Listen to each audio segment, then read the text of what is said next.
Hi friends, నా పేరు Surendra. Welcome back to my channel. Promo 3 వచ్చింది కదా. బ్లాక్ స్టార్ వచ్చిన ఇద్దరిలో హరీష్ అండ్ ఫ్లోరాల్లో ఇంపాక్ట్ చూపించని ప్లేయర్ ఎవరు అనే దాని మీద ఓటు జరుగుతుంది. అంటే హౌస్లో ఒక రకంగా ఒక సరళమైన భాషలో చెప్పాలంటే హౌస్లో ఉండటానికి ఎవరు అర్హులు, వెళ్ళటానికి ఎవరు అర్హులు, ఇది ఈ ప్రోమోలో కూడా ఒక నీతి ఉంది. ప్రతి ప్రోమో వెనక ఒక నీతి ఉంటుంది. ఆ ప్రోమో వెనకాల ఉన్న నీతి, బిగ్ బాస్ వ్యూహం ఏందో ఫస్ట్ మాట్లాడుకొని ప్రోమో స్టార్ట్ చేద్దాం. దానికంటే ముందు మీరు చేయాల్సిందల్లా ఒక లైక్ కొడితే వీడియోని ముందుకెళ్తుంది. ఎస్, నాకేమనిపించిందంటే ఫస్ట్ ఆఫ్ ఆల్ ఏమకి వీళ్ళిద్దరిలో పోటీ పెడితే ఎక్కువ ఓట్లు ఏమకి వస్తాయి, ఎవరికి? ఫ్లోరాకే వస్తాయి. ఎందుకంటే ఫ్లోరా అంటే ఇప్పుడు కామనర్స్లో ఖచ్చితంగా వాళ్ళు హరీష్కి సపోర్ట్ చేస్తారు. ఆ యూనిటీ ఉంటుంది వాళ్ళు ఎన్ని మాట్లాడుకున్నా. సెలబ్స్లో ఏంటంటే ఇట్లా రీతుకు కానీ, తనూజాకి కానీ, ఆ తర్వాత కొంతమందికి ఏమంటే పడదు. రీతుకు పడలేదంటే డిమాండ్ పవన్కి కూడా పడదు. ఓకే, సారీ, డిమాండ్ పవన్ ఇటు సైడ్లే. రీతుకి, తనూజాకి ఏమంటే పడదు. ఎవరు? ఫ్లోరా.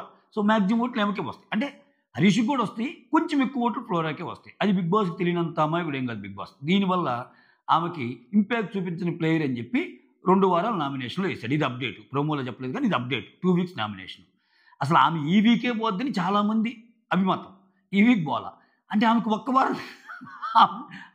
వారం నామినేషన్ చాలు. ఒక్క వారం ఇచ్చిన నెక్స్ట్ వీక్ ఉందంటే అసలు అది మామూలు అచీవ్మెంట్ కాదు ఆమెకు పాపం. ఎందుకంటే అసలు first week, second week save అయినప్పుడే అత్యద్భుతం అనుకుంటుంది ఆమె. మిగిలిన వాళ్ళు ఆశ్చర్యపట్టడం మీరు ఆమెకేమా నేను సేవ్ అయ్యానా, నిజంగా నేను సేవ్ అయ్యానా అన్నట్టు చూస్తుంది ఆమె. సో అటువంటిది 2 వారాలు ఇచ్చాడంటే ఇక్కడ మనం ఏం అర్థం చేసుకోవాలంటే ఇంతకంటే మించి ఇప్పుడు ఏదో ఇచ్చాము ఆమెకి, నేను ఉన్నాను పోటీ అని చెప్పి ఫ్లోరాకి పోటీగా ఎవరన్నా వచ్చి మీలో ఇంకా వర్స్ట్ పెర్ఫార్మర్ అయితే ఆమె ఇంకొక వీక్ కూడా సేవ్ అయ్యిద్ది అని చెప్పటం.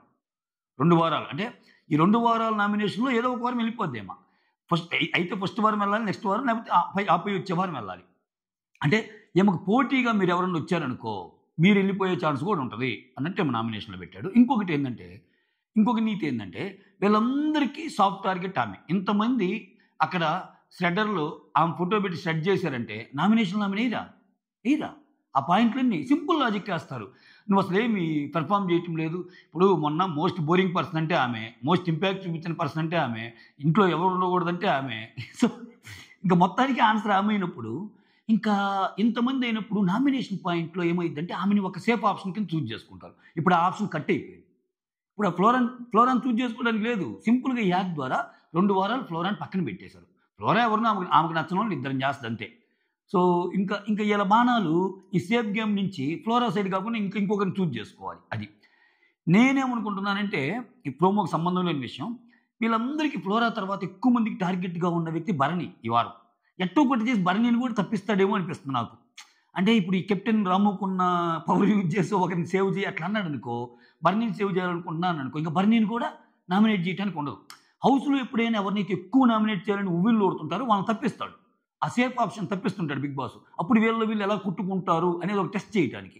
సో ఇది కూడా జరగబోద్దేమో చూద్దాం. దీని వెనకాలన్న ఈ 2 నీతులు చెప్పటం అయింది. ఓకే, ఎస్, ఇంకా దీంట్లోకి వెళ్ళిపోదాం. ప్లీజ్ లైక్ కొడితే కొంచెం బూస్ట్ ఉంటుంది వీడియోకి. ఇక్కడ ఫ్లోరా, హరీష్ నిలబడతారు. బ్లాక్ స్టార్స్ అవసరం లేని ఒకరిని సెలెక్ట్ చేసుకోమంటే అవసరం లేని ఒకరిని సెలెక్ట్ చేసి ఆ ఫోటో తీసి, ఇద్దరు ఫోటో ఉంటే ఆ ఫోటోని ష్రెడర్లో ఫోటో పెట్టి షెడ్ చేయండి అన్నట్టు చెప్తారు. చెప్తే భరణి మిగిలిన హౌస్మేట్స్ కూడా డిమోటివేట్ అవుతున్నారు. నాకు తెలిసి హరీష్ గారి గురించి అనుకుంటున్నాను నేను. ఎందుకంటే ఆయనకి హరీష్కి పడదు. ఈ మధ్య ఫ్లోరాని కూడా చాలా చీరప్ చేస్తుంటాడు ఆయన. ఖచ్చితంగా ఆయన హరీష్కి అగెనిస్ట్గానే ఓటేశారు. రామ్ తన గేమ్ తను ఆడకుండా ఏదో మిగిలిన అన్ని గేమ్స్లో పార్టిసిపేట్ చేస్తుంటాడు. ఇది కూడా హరీష్ని అన్నట్టు అనిపిస్తుంది నాకు. రాము బెనిఫిట్ ఆఫ్ డౌట్. కాకపోతే ఫ్లోరా అవ్వచ్చు, ఆయన అవ్వచ్చు. ఫ్లోరాతో అంత ఇదేం లేదు. నిన్న రాము గెలిచినప్పుడు కూడా చాలా హ్యాపీగా ఫీల్ అయ్యి ఎంజాయ్ చేసిందేమో. ఎందుకని రీతి ఓడిపోయేసరికి ఆ బాండ్ ఉంటుంది. కొంచెం హరీష్కే వేసి ఉండొచ్చు అనుకుంటున్నా. ఇతను కొంచెం కన్ఫ్యూజ్డ్ సోలు.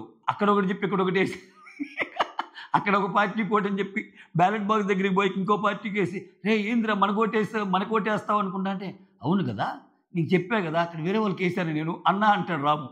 అట్లా 2-3 సార్లు జరిగినాయి అనమాట. చూద్దాం. ఆయన చెప్పే మాట బట్టి హరీష్కే అనిపిస్తుంది. కళ్యాణ్ వచ్చి ఒక సైడ్ ఉండటం వల్ల, ఇప్పుడు ఒక సైడ్ ఉండటం వల్ల ఆ పర్సన్ ఇతర సైడ్ వాళ్ళందరూ మంచోళ్ళు కాదనే ఫీలింగ్లో ఉంటారు. ఖచ్చితంగా ఫ్లోరా సేని గురించే. ఆ తర్వాత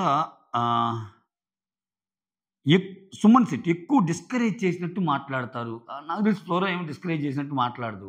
హరీష్ గురించి అయి ఉంటుంది. నెక్స్ట్ తనూజ, గేమ్లో 100% కాదు కదా, 50% కూడా ఇవ్వదు సార్ అసలు అన్నట్టు చెప్పేస్తాయి ఫ్లోరా గురించి. ఇమాన్యుల్, మీరందరూ ఒకటి, నేను ఒక్కన్నొకటి అన్నట్టు బిహేవ్ చేస్తాడు సార్, అంటే హరీష్ గురించే.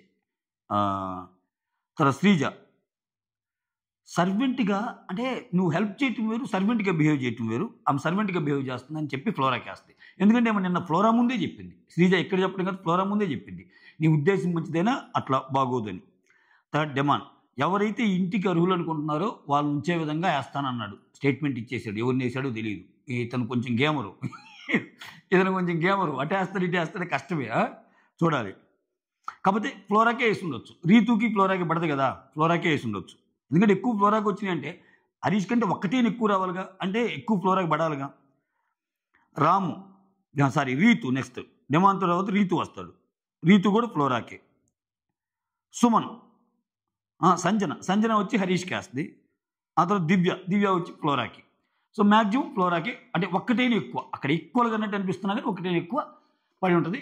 ఫ్లోరా వచ్చి ఇంపాక్ట్ క్రియేట్ చేయలేని ఒక ప్లేయర్గా మిగిలిపోద్ది, కథం. ఇక్కడేంటి ఇప్పుడు ఏమకి నెక్స్ట్ వీక్ ఏం కలిసి వస్తుందో, ఏమకి ఓన్ బలం కంటే ఫ్లోరా గారికి ఏమో సరౌండింగ్స్ క్రియేట్ అయ్యే సిచ్యువేషన్స్ ఉంటాయి చూసావా, వాటి వల్ల ఎక్కువ క్రేజ్ వస్తుంది. ఇక్కడ చూడండి, ఆమె లాస్ట్ వీక్ హరీష్ని వేసింది నామినేషన్, పాపం ఆయనకి ఇబ్బందులు పడ్డాడు. అంతకుముందు వీక్ ప్రియాని వేసింది, ప్రియా కూడా ఎలిమినేట్ అయిపోయింది. అంటే ముందంటే ఇంకా పర్సన్ నామినేషన్స్ లేవుగా, ముందు జరిగిన నామినేషన్ గ్రూప్ 2 ఫస్ట్ వీక్ అయితే వీళ్ళ టీంలో నుంచి ఒక్కరినే కదా నామినేట్ చేయాల్సి వచ్చింది, డిమాండ్ పవన్ని. మిగిలిన టీంలో ఎక్కువ మంది. సో అక్కడ ఆమెదేం లేదు, గ్రూప్ డిస్కషన్ కాబట్టి. సో అట్లా లాస్ట్ 2 నామినేషన్స్ అయితే ఏమై వర్కౌట్ అయ్యింది. ఎవరికైతే అగనిస్ట్గా వేస్తుందో వాళ్ళు పోతుంది, ఎవరి మీద అయితే లవ్ చూపిస్తుందో ఆ గేమ్లు గెలుస్తున్నాయి లోపల. అంటే ఒక లేడీ లక్ అన్నట్టు ఏదైతే జరుగుతుందో సోషల్ మీడియాలో, ఆమె ఇప్పుడు ఎల్లో టీంలో ఉన్నంత వరకు ఎల్లో టీము విజయాల పరంపర కొనసాగించారు రాము సుమన్. తీసుకెళ్ళి ఆ రెడ్ టీంలోకి వెళ్ళగానే వీళ్ళు 0 అయిపోయారు, వాళ్ళు దెబ్బకి అన్నీ గెలిచారు. అక్కడ బలమా అంటే ఎల్లో టీం కంటే రెడ్ టీం వాళ్ళు ఫస్ట్ నుంచి బలవంతులే, కానీ అట్లా కలిసి వచ్చింది వెళ్ళంగానే వాళ్ళకి. సో అట్లా కలిసి వచ్చి నెక్స్ట్ వీక్ కూడా దాటిందంటే మాత్రం రికార్డ్ అబ్బా. ఇంకా నెక్స్ట్ వీక్ కష్టం. అంటిల్ అండ్ అన్లెస్ చెప్పా కదా, ఇంకా నేనున్నాను పరిగెత్తుకుంటూ ఎవరన్నా వచ్చి మరీ అతి చేస్తే వెళ్ళిపోవటం కష్టం. గేమ్లో ఆడి కంటెంట్ ఇవ్వటం ఎంత ముఖ్యమో, ఆ కంటెంట్ అనేది కూడా ఎంత ఇంపార్టెంట్ కంటెంట్, నువ్వు ఇచ్చే కంటెంట్ కూడా అంతే ముఖ్యం. ఇప్పుడు మంచో చెడు కంటెంట్ ఇస్తే చాలబ్బా అనుకుంటే కుదరదు అక్కడ. ఎందుకంటే చాలామంది ఒపీనియన్స్ ఎలా ఉంటాయంటే, రే చూడలేకపోతున్నాం రా, ఏందిరా ఈ కంటెంటు అని అనిపించినప్పుడు అసలు కంటెంట్ ఇవ్వడం వల్లే కంటెంట్ నెగిటివ్గా ఇచ్చేవాళ్ళ కంటే మంచిగా కనిపిస్తారు. అంటే మీకు అర్థమవుతుందా, ఒక 10 మంది కంటెస్టెంట్లో ఒకరు కంటెంట్ ఇస్తున్నాం అనుకుని రేటు నుంచి చిరాకు తెప్పిస్తున్నాడు, ప్రతిరోజు కామెంట్లు వాళ్ళ మీద, ఏందిరా ఈ టార్చరు అని అనిపిస్తాయి. ఒకరు అసలు కంటెంటే ఎవరు, వీళ్ళిద్దరు ఎవరికి సపోర్ట్ చేస్తారు? అసలు అంటే ఈ కంటెంట్ ఇవ్వని వాళ్ళకి సపోర్ట్ చేద్దామన్న ఫీలింగ్ కంటే ముందు ఇతను పంపిద్దామనే ఫీలింగ్ ఎక్కువ ఉంటుంది. ఆ ఫండా మీదనే ఏమి ఎక్కువ రోజులు ఉండగలుగుతుంది. ఇప్పుడు గడ్డొచ్చిన వాళ్ళందరూ వెళ్ళిపోతున్నారంటే ఏంటంటే ఆమె కంటే మిగిలిన వాళ్ళ మీద నెగిటివిటీ ఎక్కువ ఉంటుంది, దానివల్ల ఆమె సేవ్ అవుతుంది. So that's all. Thank you so much. Signing off, me Surendra.